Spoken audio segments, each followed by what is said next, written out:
So question 1a, we have been given the function f of x equals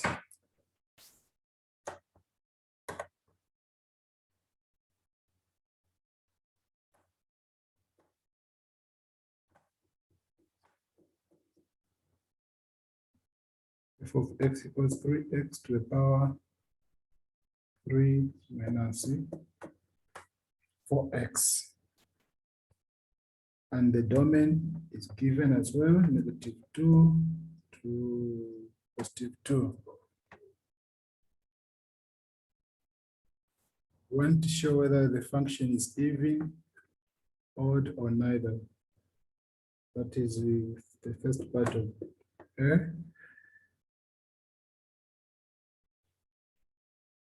So we can check. We can check if f of -x equals f of x. We know that this is the condition for checking whether the function is even, right? So let's check for this. So when we have the negative input, which is -x, then where x is, we're going to put -x. So 3 -x to the power 3 minus 4 -x. And this gives us -3 x to the power 3 plus 4x. When we factor out the negative, we get 3 x to the power 3 minus 4x. But inside the brackets, we have the original function, which is f of x. So this is what we're able to yield. F of -x is equal to negative f of x. So this implies that f is not an even function. F is not an even function.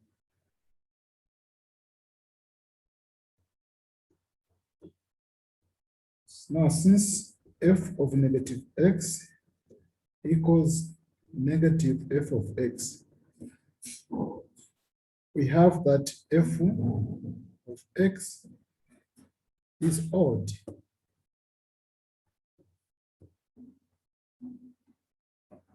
F of x is odd. Okay, so this was the required solution for this part. Unless there are questions.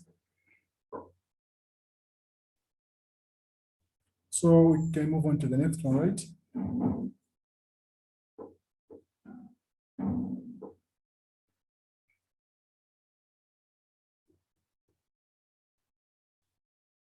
A2, they want us to sketch the function.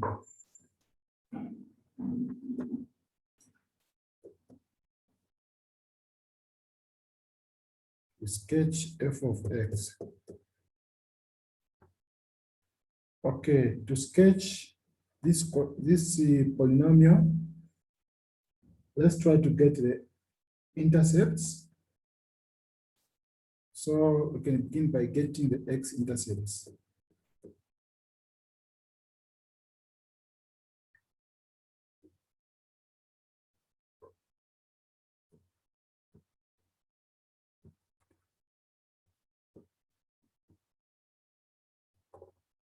We get the x-intercepts. We know that for us to get the x-intercepts, we are getting the values of x on the x-axis, for which y is equal to 0. So we have y is equal to 0. And we know that this y is equal to 0 is f of x, which is equal to 0. And so the polynomial will be equated to 0.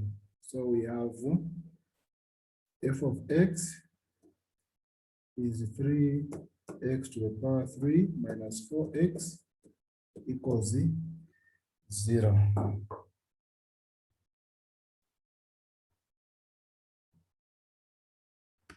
And then solving this polynomial, we can factorize and get 3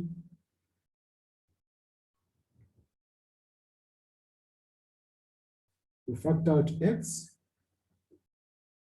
We have 3x squared minus 4 equals 0. So the product of these two factors is 0. It means either one of them is 0, this could be 0, or that 0, or both to be zeros.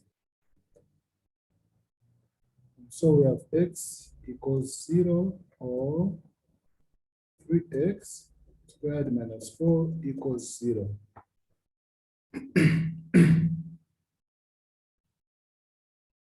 So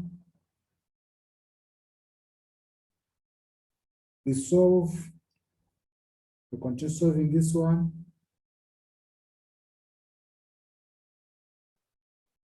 We can factor out 3, so that we have x squared minus 4 over 3 equals 0. Multiplying on both sides by 1 over 3, we get x squared minus 4 over 3 equals 0, which we can factorize. You know that this can be written as the root of 4,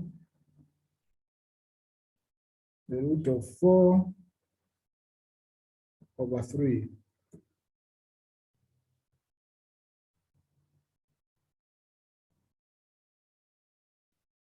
Then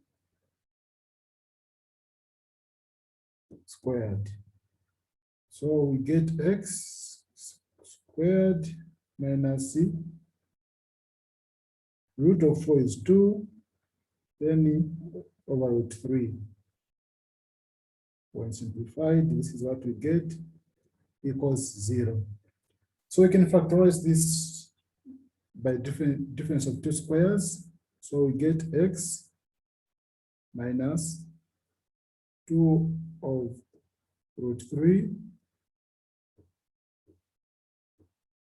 then x plus 2 over root 3 equals 0.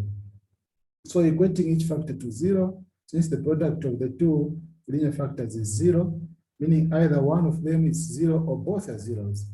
So equating each to 0, we get x equals 2 over root 3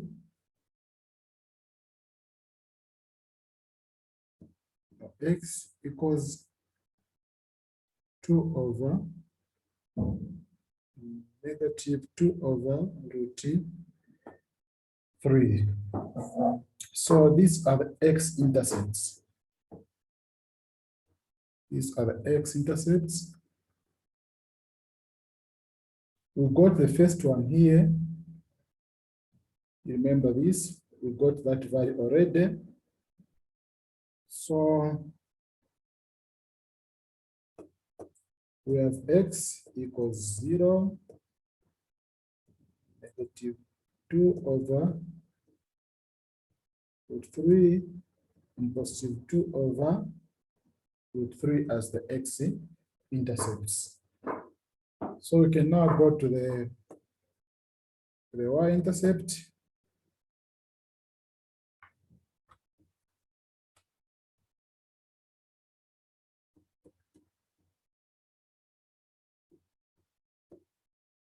So to get the y-intercept, we know that x is 0. So when you substitute for x, where x is, we put 0, we obtain y equals 0. The domain is known. The bounds are -2 and +2. So for the lower bound, which is -2, substitute this in the function. We have 3, -2,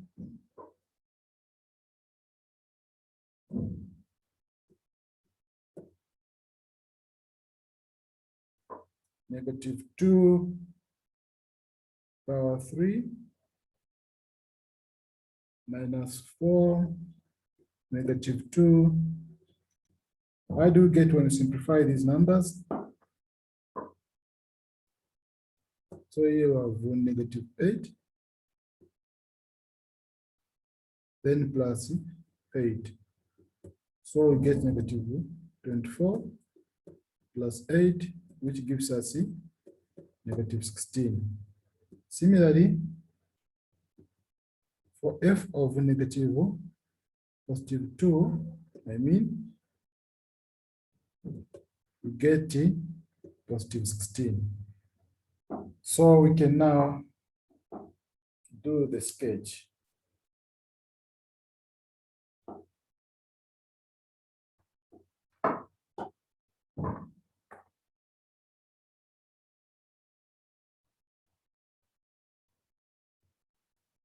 So we can plot the intercepts. We have x equal to 0. Then we have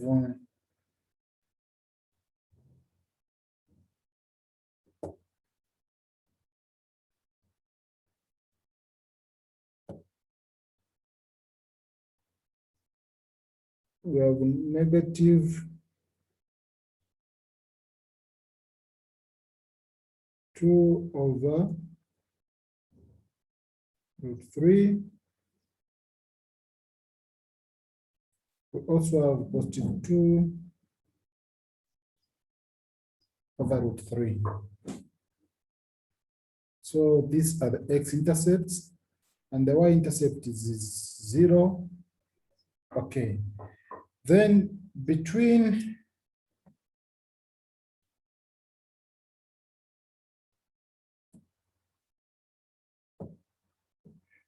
this point and this point, you can pick some value of x in between, plug into the function so that you test whether the y coordinate will be up, will be positive or negative. So when you pick some value, observe that you're going to get some positive value of y. So meaning that the turning point will be up there. Between this point and that point, you can get some value of x, test in the function, you observe that you're getting the negative value of y. So the turning point will be below, to be a minimum point. And so we can make the sketch. We're going to have some turning points somewhere there and some turning points below here. And so your sketch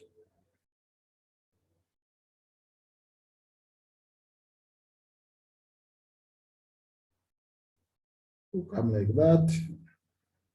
That's the turning point.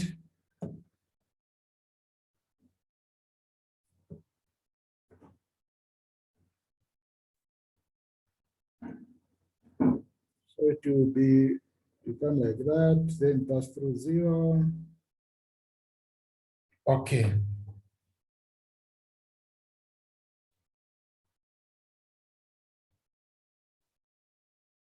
So this is what you're getting.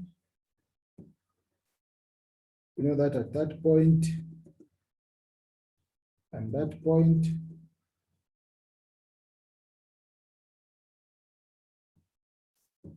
you have +2 and the -2. Isn't it? Then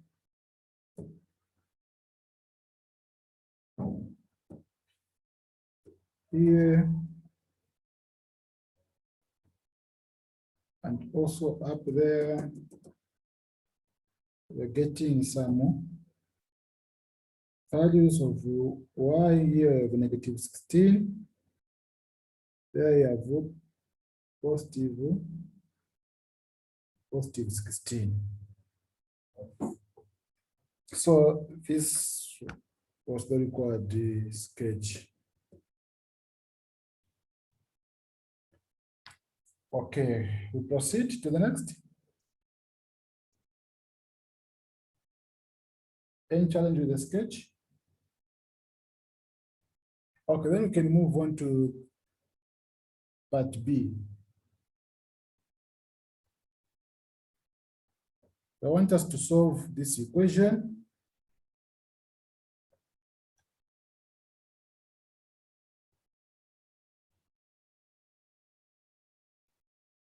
One over x minus 1 minus 1 over x plus 1 equals 5 over 4x plus 8. On the left, since you have the two fractions and you're good at solving fractions, simplifying fractions, when you get the common denominator here, you get x plus 1 minus x minus 1 over x minus 1, then x plus 1 equals 5 over 4x plus 8.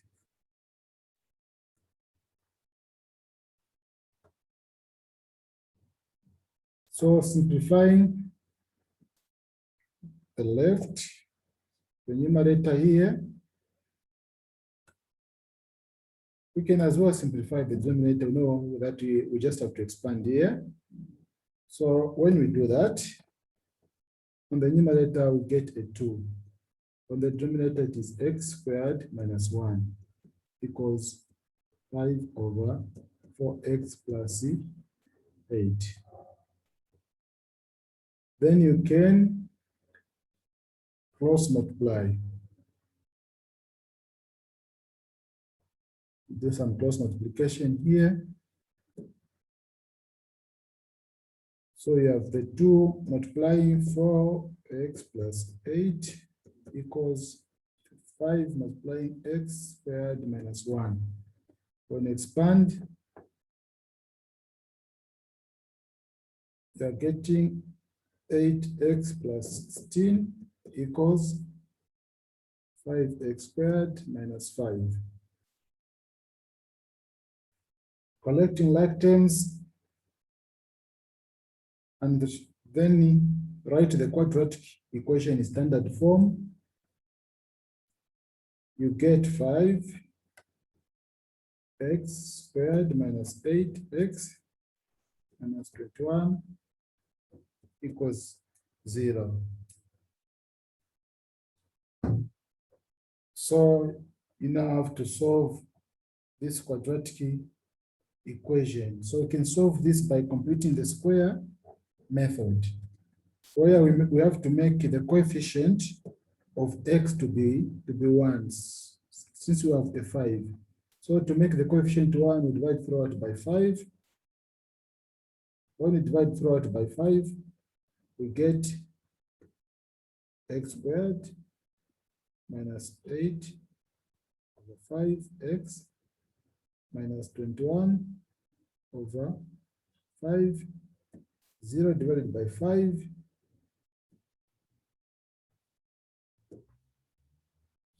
so that we have x squared minus 8 over 5x minus 21 over 5 equals 0. Now, at this stage, you can get the coefficient of x. The coefficient of x is negative 8 over 5. So we'll get that coefficient and divide it by 2. When you divide it by 2, here we mean negative 8 over 5. Dividing by 2 implies multiplying by half. So you observe that this 2 will divide by 2, 2 will divide into -8, and this reduces to -4/5. So this is now half the coefficient of x. This is half the coefficient of x. So we have to square it and add and subtract. So the reason why we have to add and subtract, so that by the end we would have changed nothing from the equation. It's equivalent to adding a 0 to this equation. When we add a 0, nothing changes. It still remains the same equation.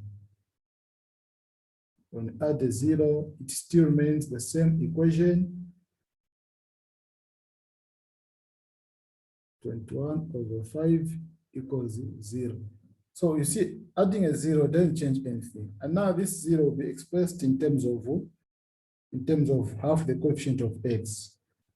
The one we've just gotten, this one, the square of this. So we have x squared minus 8x/5. Then we know that we have a 0 there, just equivalent to writing the square of -4/5. Again, we subtract by the same quantity.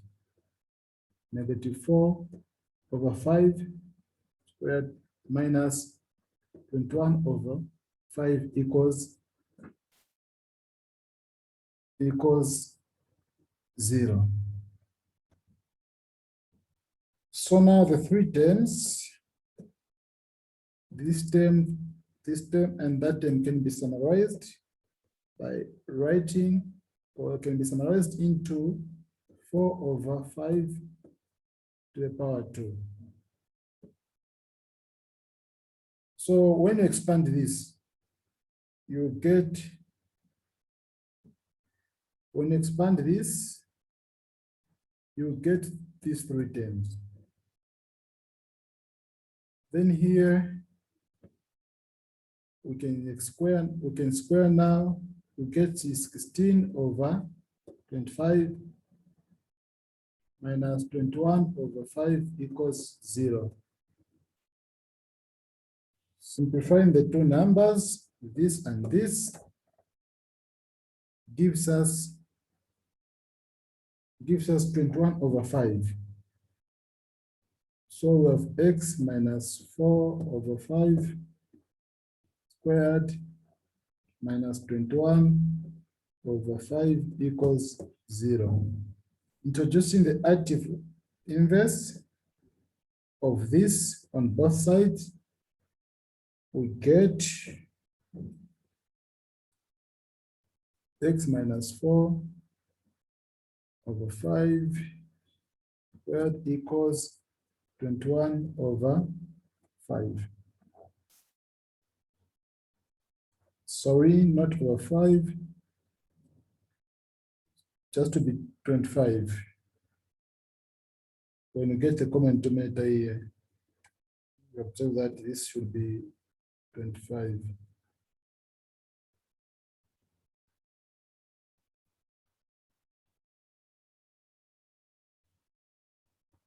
Okay. And this is 121.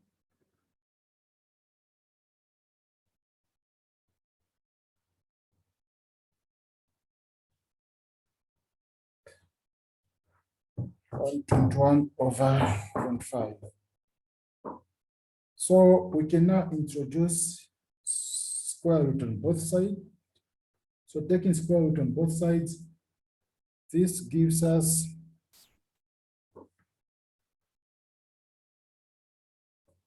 x minus 4/5 equals square root of 121 over 25, to say plus or minus. So x minus, we can introduce the additive inverse and have this on the other side. so that we have plus or minus. Taking the square root, we get this.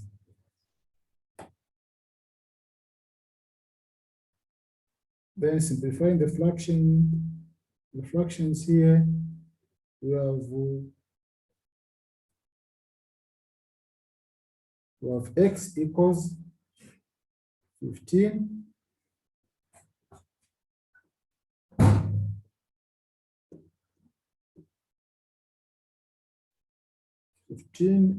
over 5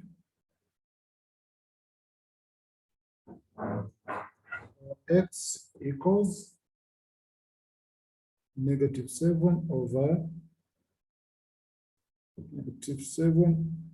5.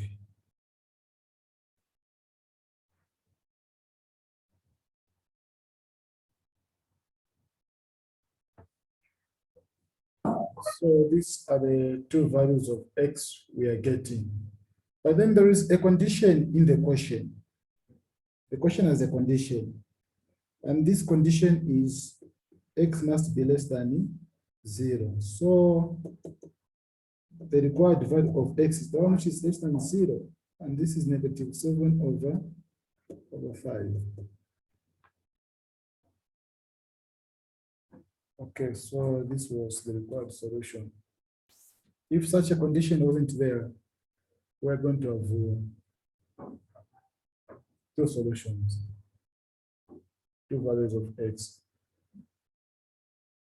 Okay, we'll move on to the next.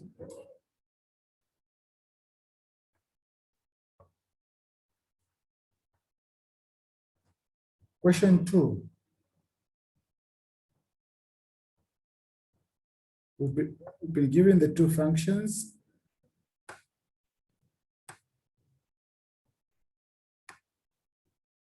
F of x, x squared,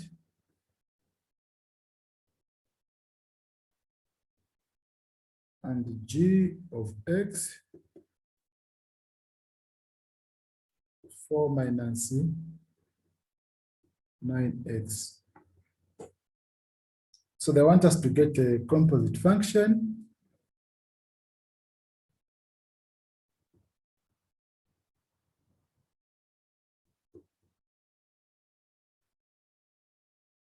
Get a composite function.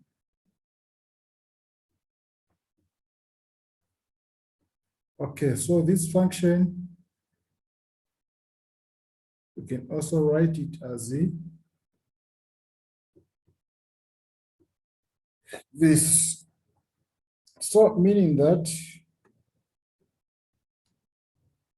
in the original function, g, the input is x and this is the output. Now at this stage, in the function g, the input is no longer x, but f of x. So where x is in g, we put f of x. So we have the function g is 4 minus 9. But where x is, we are putting f of x. And f of x is given, it is x squared. So this is the composite function. Then in the second part, they want us to determine the range of the composite function.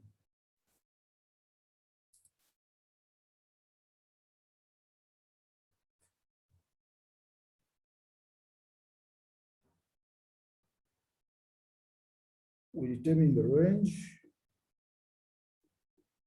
of the composite function.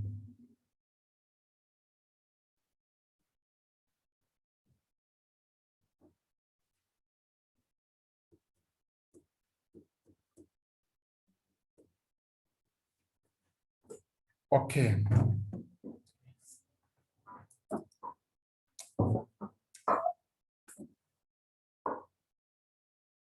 So to get the range, we observe that the domain is the set of real numbers. Meaning that this function is defined for all values of x. Whatever value of x you substitute there, you still get an output or the image. So the function is defined for all values of x, and hence the domain is the set of real numbers. So now from the set of real numbers, if we maybe try to get some values and substitute for x here, you observe that for each value of an output, right? And the maximum value will be 4. Let's take, for instance, well, this is our number line, the real line. We have 0 here. Let's take some number, some positive number, let's say 4. When you substitute 4 here, we substitute 4 here, we are getting 4 minus 9 by 16, which is just some negative number. It's some negative number which we're able to find. Let's pick some negative input here and substitute them. Substitute this on the x. We are still getting the positive value because of squaring. This is positive. When you simplify everything, we are getting a negative number. So you observe that for all values of x that you're going to put, either negative or positive, you're getting some negative numbers. But what is the impact of 0? What is the image when you put 0? Let's see. When you put 0, well, this by 0, you're getting 4. So you observe that the only maximum value, the maximum value that you get is when x is 0, and this value is 4. So 4 will be the maximum value of this function. The rest of the values we get will be negative, as you can see here. And so the range is this set in interval form. So that will be the range. Any question on the range?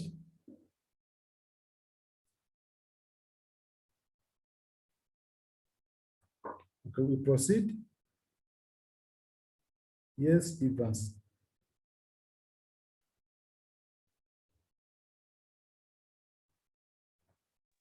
Okay, yes. So what if you first find the inverse of that function, then assume it to be, or maybe you just find the inverse of that function, then you state the range. Can it be possible? Okay. If the function is invertible, you can find the inverse. You can find the inverse and then get the range. And when you find the inverse, you are going to get the domain of the inverse sign. You know that the domain of the inverse is equal to the range of the original function. That is if and only if that function is invertible. But then we are avoiding to use that method. We are avoiding to use that method because the quadratic function is only invertible if you restrict the domain. You observe that if we were to draw a sketch of this function, 4 minus 9x squared, the sketch will be in this form. It's going to have a maximum. Yes. So the horizontal line test will cut. The horizontal line test will cut. Will cut the function at 2 points. At 2 points, yes. At 2 points. And when this happens, it means this function is not invertible. You get the point. Yes, yes. The sketch of this is this one. The horizontal line test, this line cuts the curve at 2 points. This shows that this is not invertible, but it can be invertible if you restrict the domain. For instance, if you consider maybe half of this, you draw a line like this, meaning you are picking half of it. One can also pick the other half, and so they observe that it will be invertible. So this is invertible if you restrict the domain. Restrict the domain, like maybe you consider from 0 to positive infinity. Since the function is defined at 0, that's from 0 to positive infinity. So when you switch this domain, then the function will be invertible. One can also pick the other part. So the reason why we are avoiding to use the inverse method, because the quadratic function is not invertible unless you restrict the domain. Is it clear? All right. Yes, it is. Okay, we can move on to the next question. They want us to find the values of x on part 3.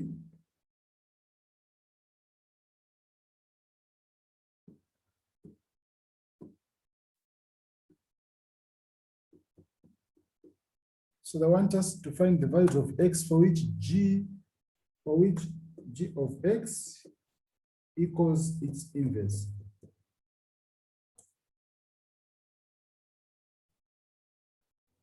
So let us find the inverse first.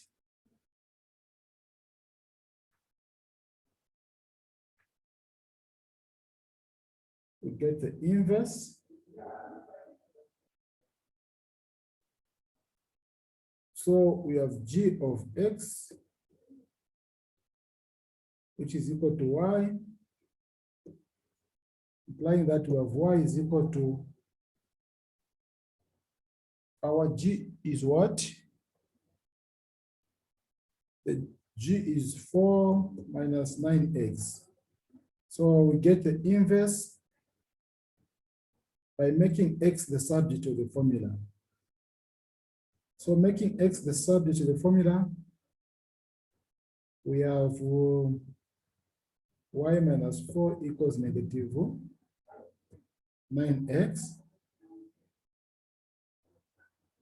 Multiplying by negative on both sides, we have y minus 4. Then this becomes positive. So that we have 9x equals 4 minus y. Then x will be equal to 4 minus y over 9. And so this is the function of y, meaning x is a function of y. Getting f of y being equal to 4 minus y over 9. But then we want the inverse.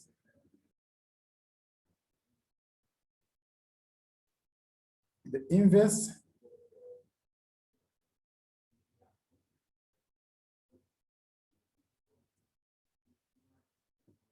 f inverse will be 4 minus where y is, we put x. So this is the inverse.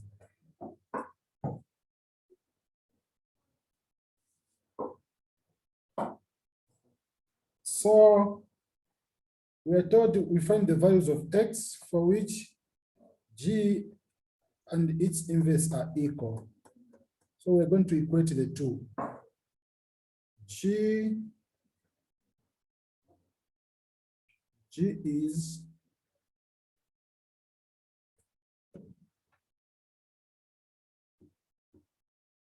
so since g of x equals g inverse of x, and so g is 4 minus 9x, then g inverse is 4 minus x over 9.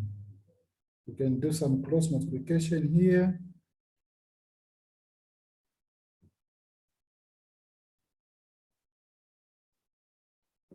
since this is over 1,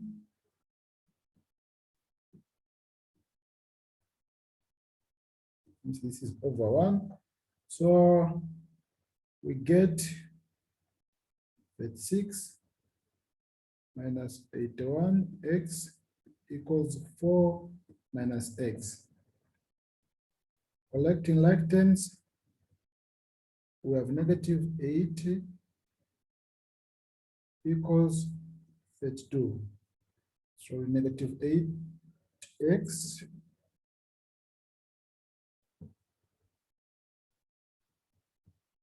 equals 32. So that x is equal to negative 32 over 8. When you simplify, you're going to get 2 over 5. So this was the required value.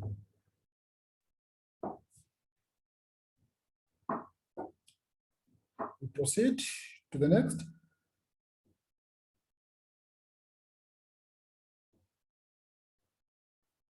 Okay, we move on to the next.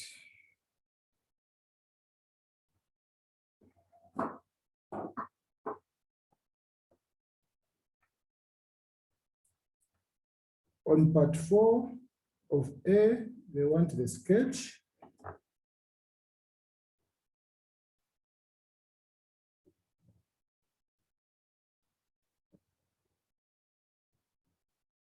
Sketch of G of F, which was obtained to be this.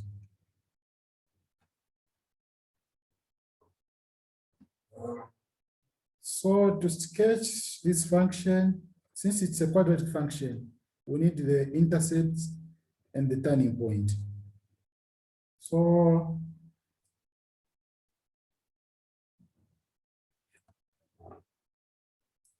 for the x-intercepts,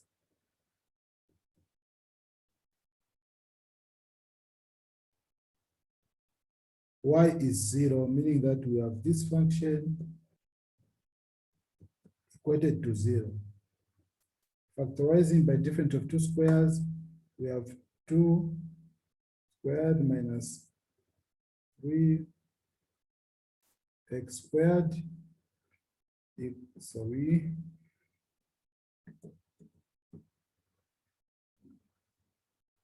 The square should be outside the brackets equals 0, so that we have 2 minus 3x by 2 plus 3x equals 0. Solving for x, we have x is equal to negative 3 over 2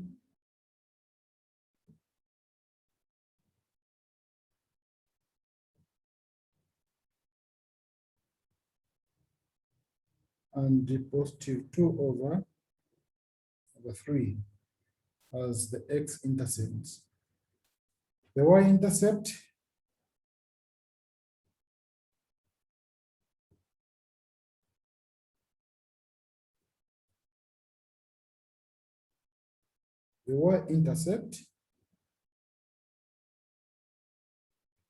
we have x 0, then we have 10. When we put 0 where x is, we obtain y being equal to 4. And since this graph is symmetric, we have the turning point.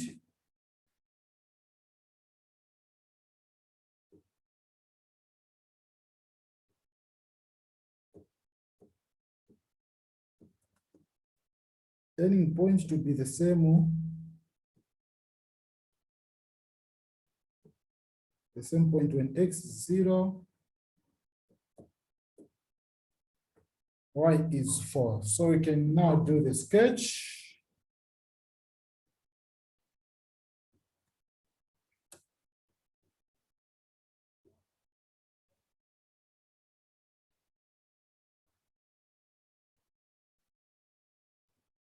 The turning point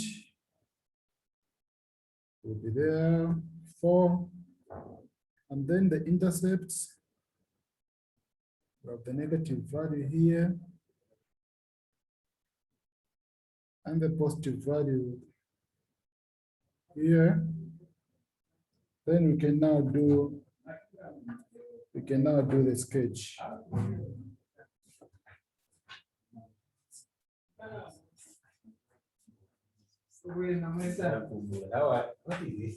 So we can do the sketch. So the sketch will look like this. Okay, so this is the sketch. The sketch of G of F x equals 4 minus 3 x squared. Okay, any challenge in the sketch or any questions? Okay, there are questions. We proceed. Okay.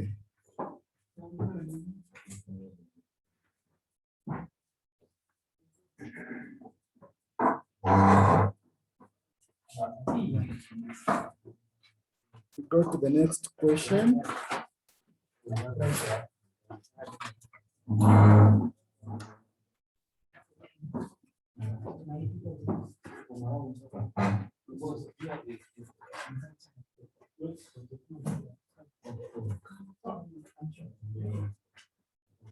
Two B1.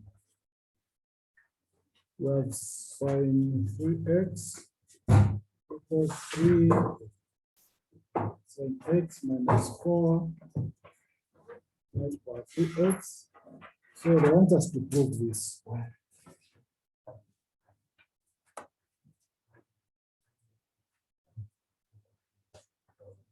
Okay, so we can start with the left hand side.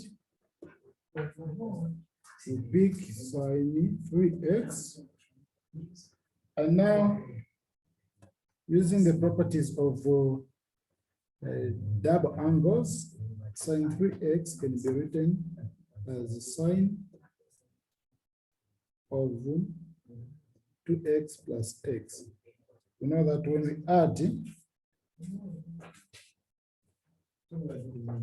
add here, we still get back to this. Okay, so now we expand this. This expands into sin 2x plus x plus sin x plus 2x. Okay, we can make some substitutions here. Since we know that sin 2x can be written as 2 sin x plus x. So we're going to make this substitution. And then cos 2x here can also be expressed in some different form. Cos 2x, we know that it is cos squared x minus sin squared x, which can be expressed in terms of sin x as well. So let us make these substitutions. We have 2 sin x cos x, then cos x.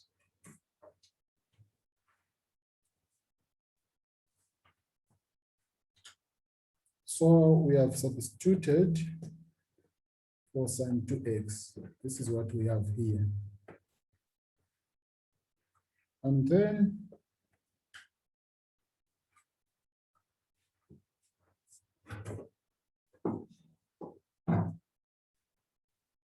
we have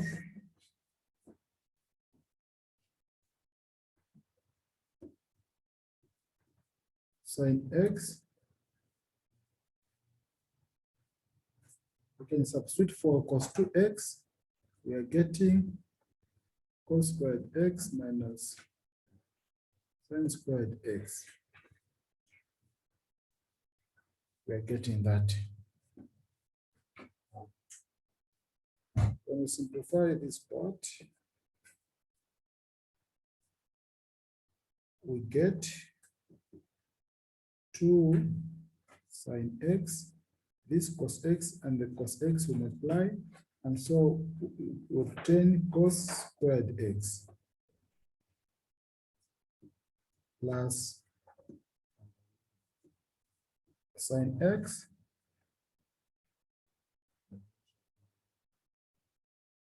Then let us also simplify this part. Yeah. Yes, please. Sir, Yes, please.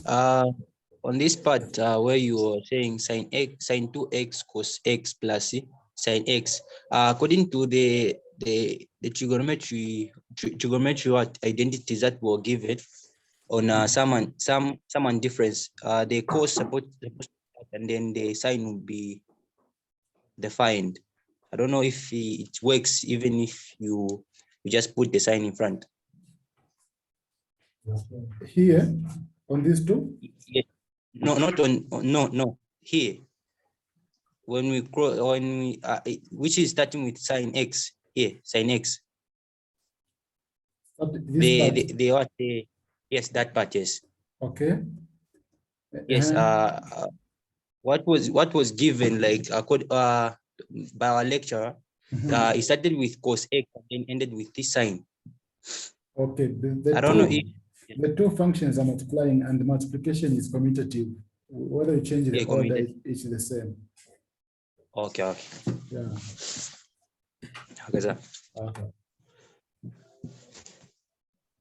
So let us substitute for this part. This part simplifies into, we can express this in terms of sine of 1 minus 2 sine squared x.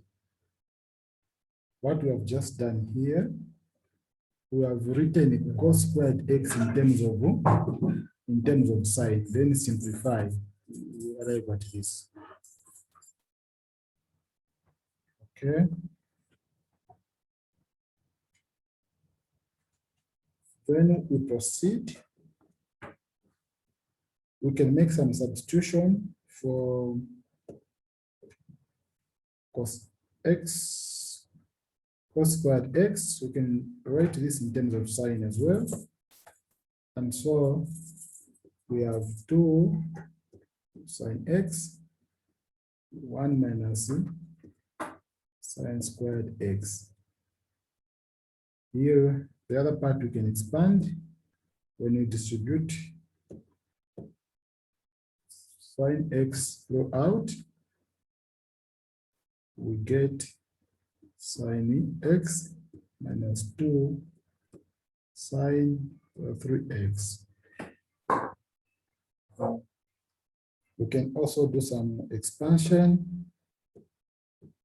Here we can expand. So we distribute this throughout. What do we obtain? So we obtain 2 sine x minus 2 sine squared. Okay. Sine 3x.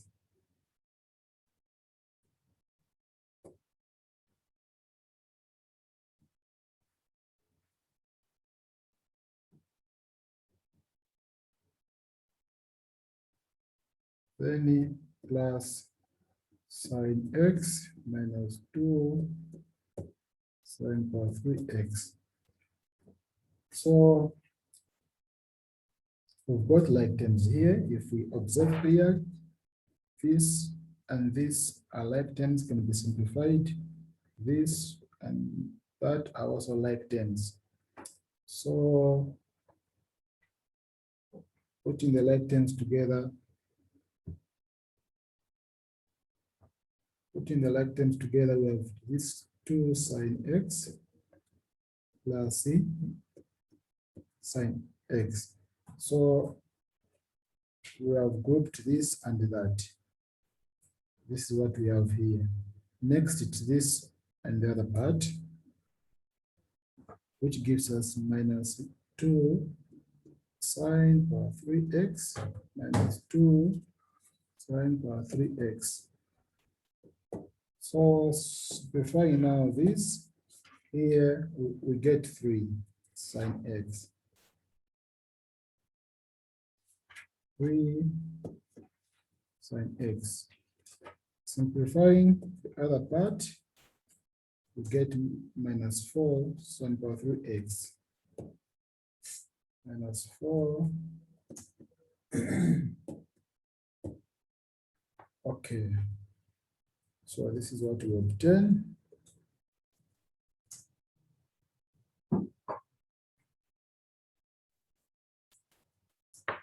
Okay. Any challenge or any questions on this part?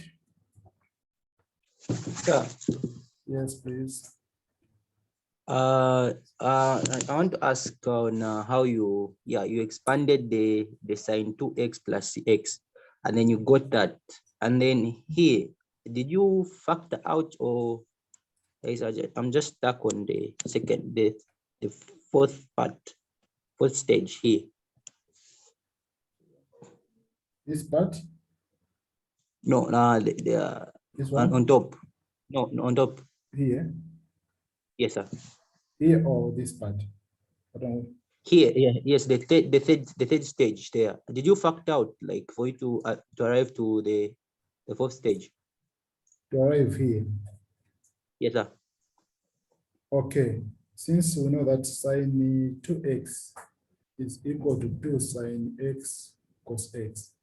So we made this, Yes, this substitution. This is what we have. Now these two are multiplying, right? And sine 2x is this. So we just multiplied the two. Okay. And that's and we obtained a cos squared x. Okay. Thank you, sir. Oh, you're welcome. Okay, any other questions on this part?